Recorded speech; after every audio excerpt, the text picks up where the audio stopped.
अस्सलाम वालेकुम dear students. आज हम लोग स्टार्ट करेंगे चैप्टर नंबर 11। चैप्टर नंबर 11 है इंट्रोडक्शन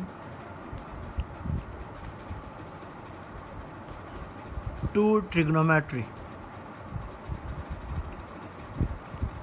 अब ट्रिग्नोमेट्री होती क्या है, पहले हम उसको डिस्कस कर लेंगे।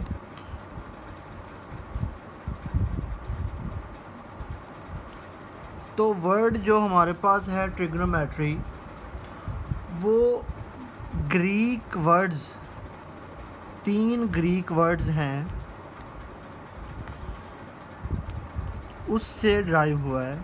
पहला वर्ड है हमारे पास ट्राई, इसका मतलब होता है 3।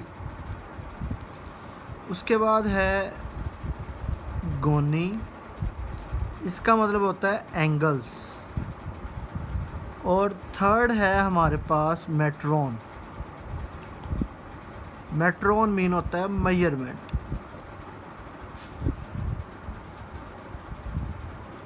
तो यहाँ से हमारे पास ट्रिग्नोमेट्री की एक डेफिनेशन बन जाती है कि it is the study of 3 angles. अब 3 एंगल जो है वो हमारे पास एक ही फिगर के अंदर होता है, तो उसको हम बोलते हैं ट्रायंगल्स। ठीक है, तो ट्रायंगल को अब हम डिस्कस कर लेते हैं कि ट्रायंगल है हमारे पास। तो ट्रायंगल ड्रा कर लेते हैं।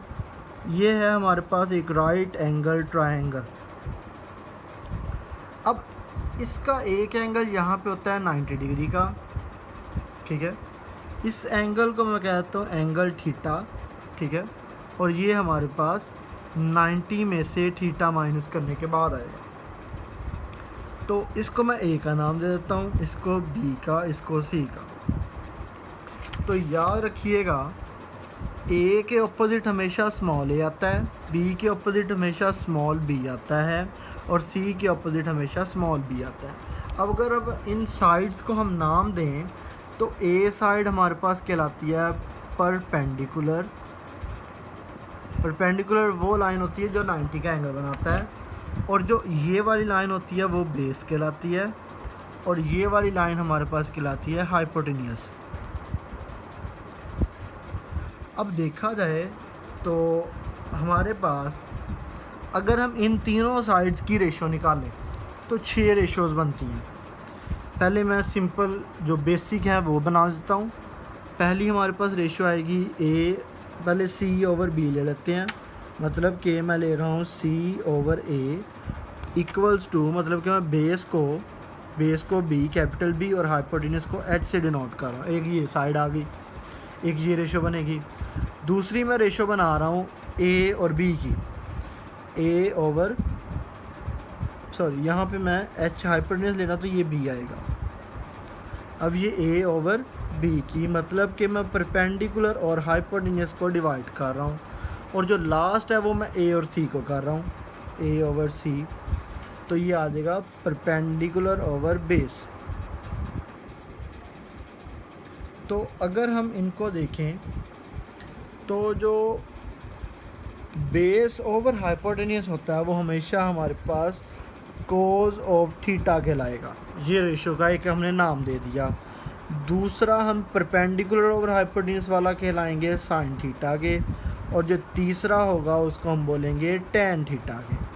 ठीक है, अब हम इसको अगर उलट कर दें, मतलब कि रेशो का उलट कर दें, बी ओवर सी कर दें, या फिर लिख दें एच ओवर बी, तो यहाँ पे इसका भी उलट हो जाएगा, ये आ जाएगा 1 ओवर कोस। तो ये हमारे पास बराबर होता है सीकन ऑफ थीटा के। ठीक है, मतलब कि अगर मैं इसको उल्टा दूँ तो सीकन थीटा बन जाएगा।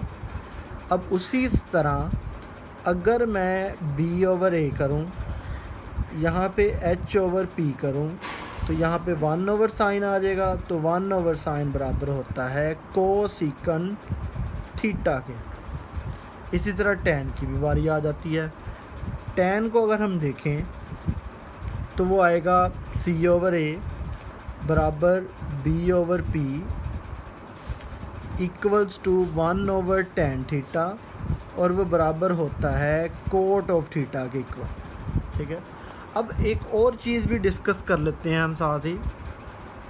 अब देखो ज़रा, अगर मैं इन दोनों को डिवाइड करूं, मतलब कि sine theta divided by cos theta, तो हमने पढ़ा है कि साइन होता है पी ओवर एच के, पी डिवाइडेड बाय एच, और कोस होता है बी ओवर एच के।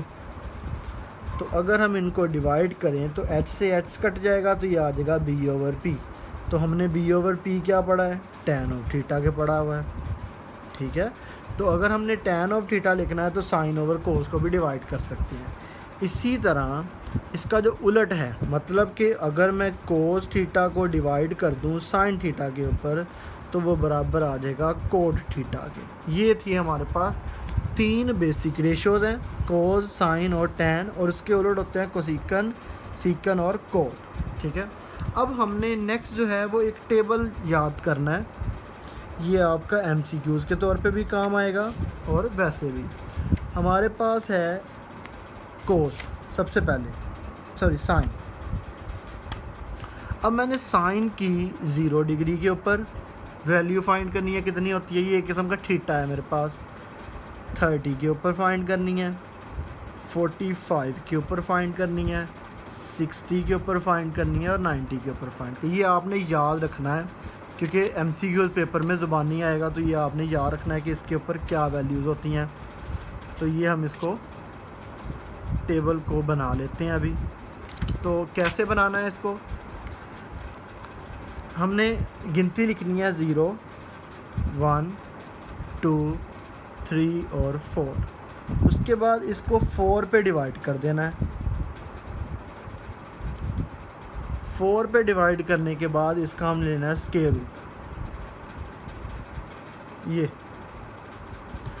तो इसका जवाब आएगा 0, इसका आएगा 1/2, इसका आएगा 1/√2, इसका आएगा √3/2 और इसका आ जाएगा 1।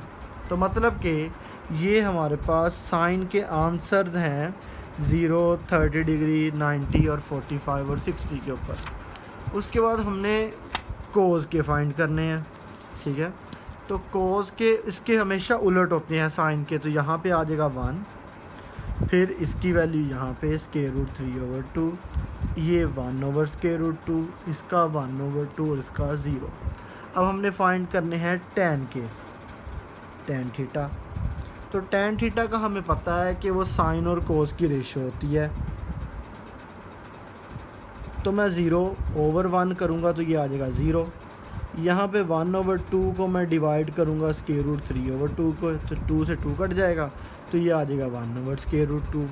यहाँ पे 1/√2 से मैं डिवाइड करूँगा 1/√2 को, तो ये आ जाएगा 1। यहाँ पे जब मैं √3 को डिवाइड करूँगा 1/2 से, तो ये आ जाएगा √3। अब यहाँ पे जब मैं 1 और 0 को डिवाइड करूँगा तो वो आ जाएगा अनडिफाइंड। तो ये था हमारा आज का लेक्चर। बाकी हमारी ये एक्सरसाइज रह गई हुई है, तो वो हम नेक्स्ट लेक्चर में स्टार्ट करेंगे।